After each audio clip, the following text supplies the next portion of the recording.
Kita lanjutkan pelajaran kita membaca Pustaha Rabu Sporhas halaman keempat. Di sini tulisannya diawali dengan Leama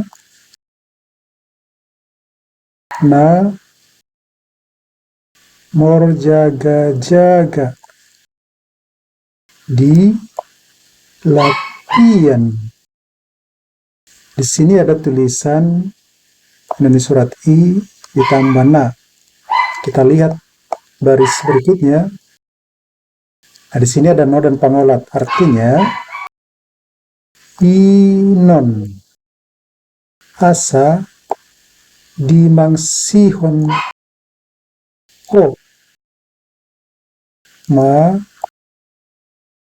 dilapia. Sini na tambah pangolat, dilapian.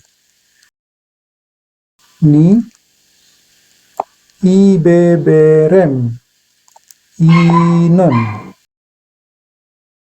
amang ibotoku pinajingjing di hadatuun amang datu ini mang ya, jadi pormangsi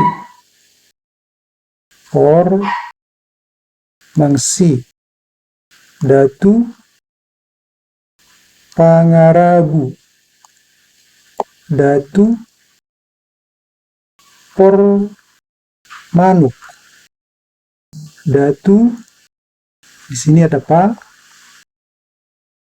datu por tadang di banua ni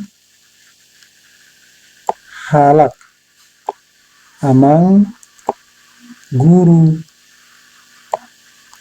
mamotang raja gunung dodar asaima hata-hata. Sini na, sini ada i,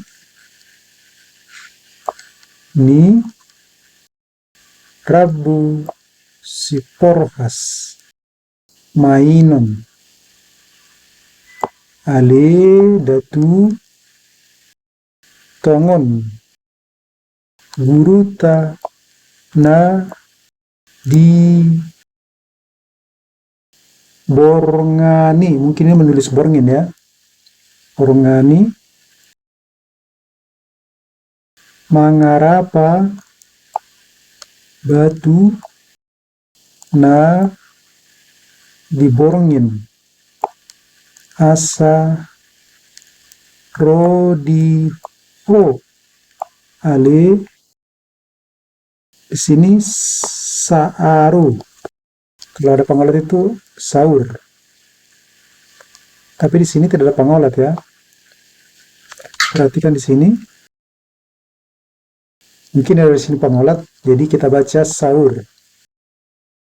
Ini sahur, ini na niaji naso hata ni natorop. Di sini asa rodiho ale raja palutan ni aja kita lihat di, nah di sini dia muncul dia kan i-nya di sini. Halaman berikutnya niaji. Jika saya ini salah baca atau saya tidak mengerti membacanya, silakan Anda tuliskan di kolom komentar. Sampai bertemu kembali dalam belajar membaca Pustaha Rabu Sporhas halaman kelima.